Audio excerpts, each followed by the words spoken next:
Parents మెచ్చిన university సంకల్ Chand Patel university Gujarat. నమస్తే, welcome back to IT media. నేను మీ ఝాన్సీ. సో షుగర్ ఉన్నప్పుడు ఏవి తినాలి, ఏవి తినకూడదు, యూట్యూబ్లో బోలెడన్ని వీడియోస్ వస్తూ ఉంటాయి. ఫ్రూట్స్ తినచ్చా, లేకపోతే మైదా ఫుడ్ తినచ్చా, కొన్ని అవాయిడ్ చేయండి అని గన్ షార్ట్గా చెప్తూ ఉంటారు.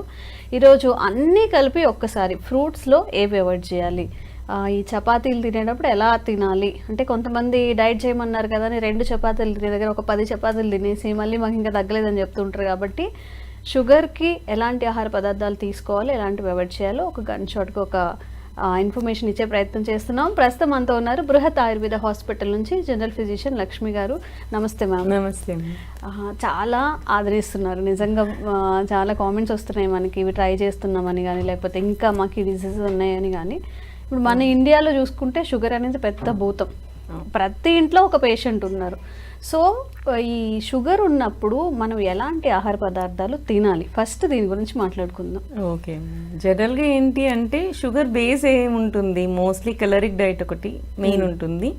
ఇవి కాకుండా ఏంటి అంటే ఇన్సులిన్ రెసిస్టెన్స్ అని, ఈ ఫ్యాట్ ఎక్సెస్ ఉన్నప్పుడు, లివర్ మెటబాలిజం సరిగ్గా జరిగినప్పుడు, కిడ్నీ ప్రాబ్లమ్స్ ఉన్నప్పుడు, ఇవన్నీ కూడా ఇండైరెక్ట్ కాజెస్ ఫర్ మనకి షుగర్ లెవెల్స్ అని చెప్పుకోవచ్చు మనం. అండ్ ఇంకొకటి, ఇవేమి మేజర్ ఇష్యూస్ అంటే లైక్ లివర్ ప్రాబ్లమ్స్ లేవు, కిడ్నీ ప్రాబ్లమ్స్ లేవు, స్టిల్ మనకి షుగర్ వస్తుంది, షుగర్ లెవెల్స్ పెరుగుతున్నాయి అంటే మనం కొన్ని చిన్న అబ్జర్వేషన్స్ మనం చేసుకోవాలన్నమాట. ఈ అబ్జర్వేషన్స్ మనం చేసుకొని మన డైట్ కానీ చేంజ్ చేసుకుంటే మనం షుగర్ ని కంట్రోల్ చేసుకోవచ్చు. బేసికల్ గా మనము ఎక్కడ చూస్తాము, ఫాస్టింగ్ లో బ్లడ్ షుగర్ చూస్తాం, పోస్ట్ లంచ్ లో బ్లడ్ షుగర్ చూస్తాం. ఇన్ జనరల్ గా రోజు మొత్తం యాక్టివిటీస్ లో మనకి ఎలా ఉంది అని చూసుకోవడానికి ర్యాండమ్ బ్లడ్ షుగర్ అని ఈ 3 మనం జనరల్ గా చేస్తూ ఉంటాం. ఇవి 3 కాకుండా HbA1c చేస్తాం. HbA1c 6 months కి ఒకసారి ఎంత స్పైక్ వస్తుంది అనేది చూసుకుంటాం. ఈ 4 ఇష్యూస్ వస్తాయి అన్నమాట. సో వీటిల్లో మనం తినే దగ్గర ఎక్కడ ఫాల్ట్ వస్తుంది, షుగర్ ఎక్కడ చేంజెస్ అంటే మనం తినే ఫుడ్ ఎక్కడ తప్పుగా తింటున్నాం, దానివల్ల ఎక్కడ షుగర్ వస్తుందని చూసుకోవాలన్నప్పుడు మనకి FBS ఎక్కువ ఉందనుకోండి, అంటే ముందు రోజు తిన్న ఆహారం ఎక్కువ అవడం వలన. సో ఈ పాయింట్ మనం అబ్జర్వ్ చేసుకోవాలి. సో ముందు రోజు నైట్ వాళ్ళు FBS ఎక్కువ ఉన్న వాళ్ళు ముందు రోజు ఎర్లీగా తినేయడం. సో తినేసాక కూడా మళ్ళీ ఆకలేస్తుంది మేడం, మీరు 6ంటికి తినమన్నారు, తినేసారు, నాకు మళ్ళీ ఆకలేస్తుంది, నేను ఏం చేయమంటారు అని అడుగుతారు వీళ్ళు కొంతమంది. సో అన్నం తినేసినాక మజ్జిగ ఇంట్రడ్యూస్ చేసుకోవచ్చు. మజ్జిగ ఏమవుతుంది అంటే మనకి ఆకలిని చంపేస్తుంది. సో అంటే మీన్స్ యాసిడ్ని మనకి తగ్గించే గుణం ఉంటుంది అనమాట ఈ మజ్జిగలో. సో ఇవి తాగడం, కొంతమంది పాలు తాగలిగితే షుగర్ లేకుండా పాలు తాగడం, ఇట్లాంటివి మాత్రమే. అంటే ఎనర్జీ తక్కువ ఉన్న వాళ్ళు పాలు తీసుకోవాలి, కొంచెం వెయిట్ మంచిగా ఉన్నారనుకునే వాళ్ళు మాత్రం మజ్జిగ తీసుకోవాలి.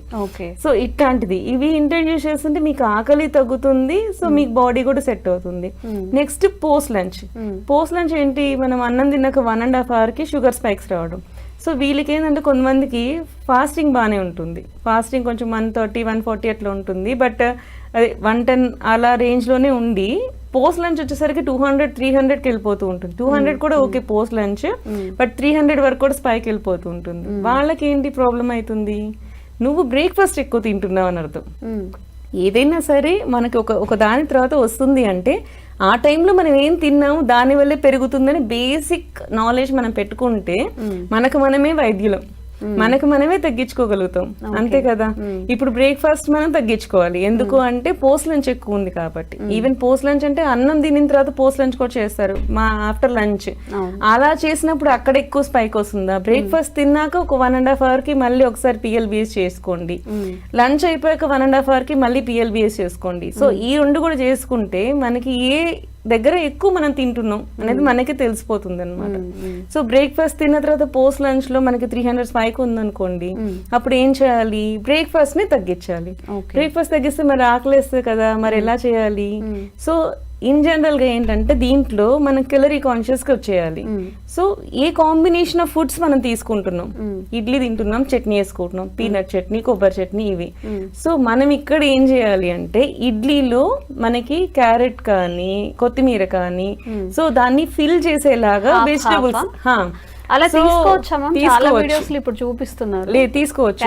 కాలీఫ్లవర్ కూడా ఈజీగా ఉడికిపోతుంది. గ్రీన్ పీస్ మాత్రం కొంచెం ముందే ఉడకబెట్టుకోవాల్సి వస్తుంది. ఇవన్నీ కూడా ముందు కొంచెం హాట్ వాటర్ లో బాయిల్ చేయండి వెజిటేబుల్స్ అన్ని కూడా. కొంచెం ఒక బాయిల్ వస్తే దాన్ని మనం కలిపేసాం అనుకోండి ఈజీగా ఉడికిపోతుంది ఇడ్లీలో. So mixed vegetable idli type అన్నమాట. ఇది చేస్తే మీకు పిండి పట్టేది హాఫ్ ఏ పిండి పడుతుంది. వెజిటేబుల్స్ మీరు సలాడ్ తినాలంటే ఇష్టపడిన వాళ్ళు ఇలా ఇంట్రడ్యూస్ చేసుకోవచ్చు. సో వెజిటేబుల్స్ మీకు బాడీలోకి వెళ్ళిపోతాయి, మీకు సెట్ అయిపోతుంది. దీంట్లో మీరు కొంచెం కొత్తిమీర వేసుకున్నారంటే టేస్ట్ కూడా వచ్చేస్తుంది, జీలకర్ర పొడి, కొత్తిమీర. సో ఆ టైప్ ఆఫ్ థింగ్స్ అది యూజ్ చేసుకున్నారు అనుకోండి, క్యాలరీస్ తగ్గుతాయి. మీరు అక్కడ 3 ఇడ్లీస్ తినే దగ్గర 1.5 ఇడ్లీయే తింటారు, ఎందుకంటే పిండి తగ్గిపోతుంది కదా, వెజిటేబుల్స్ ఇంట్రడ్యూస్ చేస్తాం కాబట్టి. ఇప్పుడు చపాతీలు కూడా అట్లనే చేస్తున్నారు కదా, చేసుకోవచ్చు. క్యారెట్ ని మిక్సీ పట్టేసి దాంతో పిండి కలుపుకోవడం చపాతీని గానీ. అది మళ్ళీ అది యాక్చువల్లీ జ్యూస్ తీసేస్తే మళ్ళీ యూజ్ ఉండదు. సో దాన్ని విత్ పల్ప్ తో సహా కలుపుకోవాల్సి ఉంటుంది. జ్యూస్ ఏదైతే మిక్స్ పట్టేస్తున్నామో అంతా వేసుకోవాల్సి ఉంటుంది. జనరల్ గా ఏంటంటే స్టఫ్ పరాటాస్ చేసుకోవచ్చు. మూలి పరాటా అని చెప్పి చేస్తారు, అంటే మనకి ముల్లంగి ఉంటుంది కదా, సో ముల్లంగితో పరాటాస్ చేస్తుంటారు. కాలీఫ్లవర్, గోబీ పరాటా మనకి అలవాట్లేదు, నార్త్ ఇండియన్స్ అందరూ ఇంట్రడ్యూస్ చేస్తారు. జనరల్ గా ఏంటంటే నార్త్ ఇండియన్స్ పరాటాస్, మనకి అసలు మన సౌత్ ఇండియన్ ఫుడ్ అంటే ఇడ్లీ దోశ చపాతి, ఇడ్లీ దోశ పూరి ఈ type of things. North Indians అంటే చపాతీలో పరాటాస్. వాళ్ళు ఏంటంటే అందులో వెజిటేబుల్స్ ఇంక్లూడ్ చేసుకోవడం, లైక్ చపాతీ తినే కంటే పరాటాస్ టైప్ లో దాంట్లో గోబీ పరాటా, మూలి పరాటా ఆ టైప్ ఆఫ్ థింగ్స్ కి వెళ్ళిపోవడం. మళ్ళీ ఆలు పరాటా కాదు. మళ్ళీ మన దగ్గరకు వచ్చేసరికి మనము వెజిటేబుల్ ఇడ్లీ తీసుకోవడం. పెసరట్టు మనం ఏం చేస్తాం, తొక్కతో సహా వేసుకుంటాం, సో తక్కువ క్యాలరీస్ పడతాయి. సో దీంట్లో మనము ఉల్లిపాయలు ఎక్కువ వేసుకోవడం. సో ఫిల్ అవ్వాలి, క్యాలరీస్ పెరగకూడదు. ఈ ఫిల్ అవ్వాలి, క్యాలరీస్ పెరగకూడదు అంటే దీంట్లోనే వెజిటేబుల్స్ మనం మిక్స్ ఆన్ చేసుకోవడం. చట్నీల్లో కూడా పీనట్ చట్నీ, కొబ్బరి చట్నీ కాకుండా మనకి ఎర్రకారం సంథింగ్ ఆ టైప్ ఆఫ్ థింగ్స్ మనం ఇంట్రడ్యూస్ చేసుకుంటే అది కూడా లో క్యాలరిక్ అవుతుంది. సో అండ్ ఇంకోటి చట్నీ కూడా మంచిది కాదు అంటే మంచిది కాదని కాదు, క్యాలరీ కాన్షియస్ వచ్చినప్పుడు షుగర్ పేషెంట్స్ వరకు మాత్రమే చెప్తున్నాను ఇక్కడ. సో షుగర్ పేషెంట్స్ ఏంటంటే కొబ్బరిగా తినొచ్చు, బట్ దాంట్లో కూడా తాలింపులు వేసుకొని తింటూ ఉంటారు, చట్నీలో కూడా తాలింపులు వేసుకోకూడదా? జనరల్ వాళ్ళకి మంచిదేనా, ఎవరైతే షుగర్ పేషెంట్స్ ఉంటారో వాళ్ళు క్యాలరీ చూసుకున్నప్పుడు తగ్గించుకుంటూ పోవాలి. సో మనకి ఏంటంటే కొబ్బరిలో కూడా నూనె ఉంటుంది, కనపడదు. కొబ్బరి నువ్వు డైరెక్ట్ గా కొబ్బరి నుంచి కదా నూనె వస్తుంది. సో మనం కొబ్బరి చట్నీ చేసినప్పుడు దాంట్లోనే ఆల్రెడీ నూనె ఉంటుంది. సో అది తిన్నా సరిపోతుంది వాళ్ళకి. ఎవరైతే సన్నగా ఉంటారో మళ్ళీ వాళ్ళకి తాలింపులు వేసి మళ్ళీ అలాగే పెట్టాల్సి ఉంటుంది. సో ఇది ఏంటి అంటే ఎవరికి యూనివర్సల్ రూల్ అనేది లేదు. ఆయుర్వేదంలో కానీ జనరల్ హెల్త్ థింగ్స్ లో కానీ యూనివర్సల్ రూల్ అనేది ఉండదు. నీకు మంచిదైంది పక్కన వాడికి మంచిది కాకపోయి ఉండొచ్చు, ఎందుకంటే నువ్వు వేరు తను వేరు. నువ్వు సన్నగా ఉన్నావు, నీకు తినాలి. పక్కన వాడు నీకంటే కొంచెం లావుగా ఉన్నాడు, వాడు షుగర్ ఉంది, వాడు తినకూడదు. సో ఇట్లా ఒకటి మంచిది అని చెప్పడం కన్నది ఏం ఉండదు అనమాట. సో వాళ్ళని బట్టి అలా చేసుకోవాల్సి ఉంటుంది. సో మనం ఇడ్లీ అయితే వెజిటబుల్ ఇడ్లీ, పెసరట్టు అయితే ఈ టైప్ ఆఫ్ థింగ్స్, ఆనియన్స్ అవి వేసుకోవడం, దాంట్లోనే క్యారెట్ అది వేసేసుకోవడం అట్లా అనమాట. సో దోశ తిన్నాకని ఆ టైప్ లో యూజ్ చేసుకోవడం, మళ్ళీ మసాలా దోశ కాకుండా. సో ఇట్లాంటివి చేసుకుంటూ ఉంటే క్యాలరీస్ తగ్గిపోతాయి ఆటోమేటిక్ గా.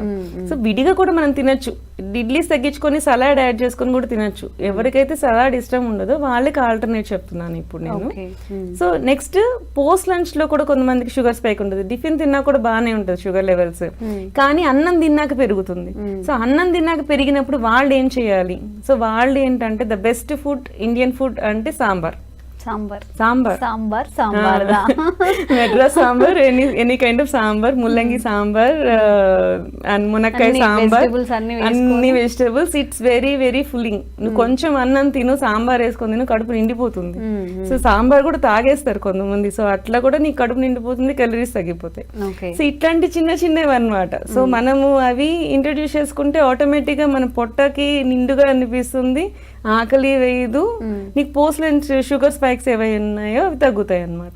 అండ్ ఇంకొకటి ఏంటంటే ఈ టైంలో మనం సూప్ టైప్ లో ఎక్కువ తీసుకోవడం. ఈ సూప్స్ లో మళ్ళీ మనము అపిటైజర్స్ లాగా సూప్స్ తీసుకోకూడదు. మళ్ళీ దాంట్లో అల్లం అవన్నీ వేసామంటే ఆకలి పెరిగిపోతుంది. మనం జనరల్ గా ఏంటంటే అంబలి అలా చేసుకుంటాం, రాగి జావా చేస్తాం, వాటిలో మనం అసలు ఎప్పుడు ఈ అల్లము అవన్నీ వెయ్యం, అలా వేయకూడదు. మనకి సూప్స్ వేసుకునేటప్పుడు కూడా అవన్నీ లేకుండా ఇన్ జనరల్ గా ఇట్లాంటివి రాగి కానీ అన్నం కానీ మనకు పిండి పట్టేది చాలా కొంచెం, కార్న్ సూప్స్ కానీ వాటిలన్నిట్లో కూడా మనకి పిండి పట్టేది 2-3 స్పూన్సే. ఎక్కువ వెజిటేబుల్స్ అండ్ వాటరే కనపడుతుంది. ఇది ఫిల్ చేస్తుంది, నీకు షుగర్ లెవెల్స్ పెంచదు.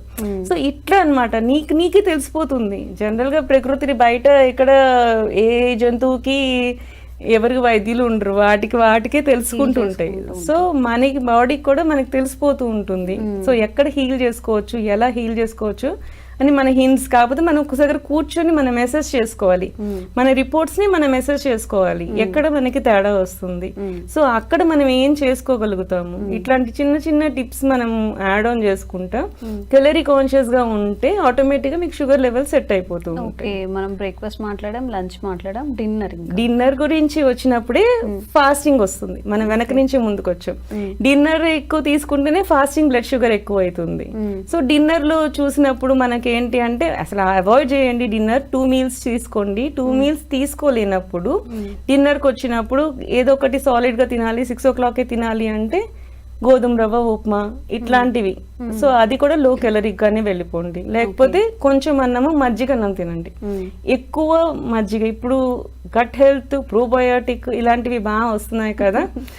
సో మనకి పాతకాలంలోనే గట్ హెల్త్ గురించి చెప్పారు. అండ్ ఇక్కడ ఒక పాయింట్ చెప్పాలి, రాత్రిపూట పెరుగు తినద్దు కదా అని చెప్తూ ఉంటారు. పెరుగు అయితే తినకూడదు, బట్ దాన్ని వాటర్ వేసుకొని మజ్జిగలాగా తాగితే దానికి ఏమవ్వదు, అది తక్రం అయిపోతుంది. సో తక్రం ఈజ్ డిఫరెంట్, దది ఈజ్ డిఫరెంట్. ననక్తం దది బుంజిత అంటే రాత్రిపూట పెరుగు తినద్దు అంతే, కానీ పెరుగు ఈజ్ డిఫరెంట్ ఫ్రమ్ మజ్జిగ. నీకు వాటర్ పోసినప్పుడు దాని డైల్యూట్ అయిపోతుంది, దాని అభిషేక గుణం తగ్గిపోతుంది. సో అట్లాంటివి మనం తీసుకోవచ్చు. అట్లా మాక్సిమం ఏంటంటే దాంట్లో కూడా మీరు ఏ తిన్నా కానీ దాంట్లో కూరగాయలు ఎక్కువ యాడ్ చేసేసుకున్నాం అంటే కెలరీస్ తగ్గిపోతాయి. దాన్ని బట్టి మార్నింగ్ కి సెట్ అయిపోతుంది. అసలు మీరు చెప్పిన డైట్ ఓన్లీ షుగర్ ఉన్న వాళ్ళకి కాకుండా వెయిట్ తగ్గాలనుకున్నా, 100% PCOS, ఒబేసిటీ అండ్ డయాబెటీస్, ఇవి 3 ట్రయాంగిల్. ఒకటి వస్తే ఒకదానికి ఇంకో దానికి లింక్ ఉంటుంది. సో PCOS ఉండే వాళ్ళు ఒబేసిటీగా ఉండొచ్చు, ఒబేసిటీ ఉన్న వాళ్ళకి డయాబెటీస్ రావచ్చు, డయాబెటిక్ ఉన్న వాళ్ళకి PCOS కూడా ఉండొచ్చు. సో ఇవి 3 ట్రయాంగిల్ టైప్ ఆఫ్ థింగ్స్ అన్నమాట. సో ఒకదానికి ఇండైరెక్ట్ రిలేషన్షిప్ ఉంది. సో వీళ్ళందరూ కూడా ఇలాంటి డైట్స్ చేసుకోవచ్చు. మీరు చెప్పినప్పుడు నిజంగా అనిపిస్తుంది అసలు రేపటి నుంచి మొత్తం హెల్త్ అంతా మార్చేయాలి. మీరు ఏమైతే చెప్పారో అవి కానీ, బట్ అది అవదమ్మా అని చెప్పి ఎండ్ ఆఫ్ ద డే ఉరుకులు పరుగులు జీవితం.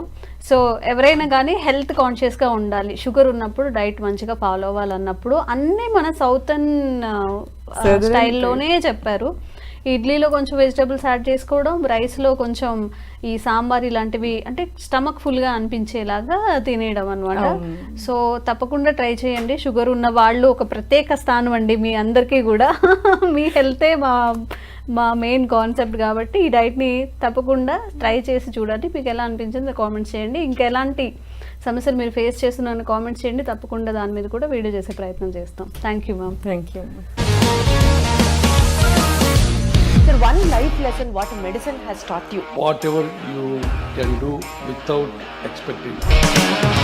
బట్ ఐ రియలీ బిలీవ్ మన పాజిటివ్ యాటిట్యూడ్ ఉంటేనే మనం ఏదైనా సాధించగలం. గట్ ని మనం కరెక్ట్ గా డీల్ చేసినట్లయితే అది మనకి పాజిటివ్ హార్మోన్స్ ని రిలీజ్ చేస్తుంది. షుగర్ వచ్చిన వాళ్ళ పరిస్థితి ఏంటి? పొట్ట దగ్గర పెరిగితే దాన్ని ఆండ్రాయిడ్ అంటారు, ఆండ్రాయిడ్ ఫోన్ కాదు. అసలు థాట్స్ ఎందుకు వస్తాయి? బ్రెయిన్ డెడ్ అంటే దానికి ప్రపంచం అంతా కూడా కొన్ని నిర్దిష్టమైనటువంటి లక్షణాలు. మానసికంగా ధైర్యంగా ఉంటే క్యాన్సర్ జయించవచ్చు. You are a doctor for a cause sir, అంతే. వాళ్ళకి వచ్చిన ఆదాయం కాకుండా ఫ్రీ సర్వీస్ ఎంతమందికో చేస్తుంది.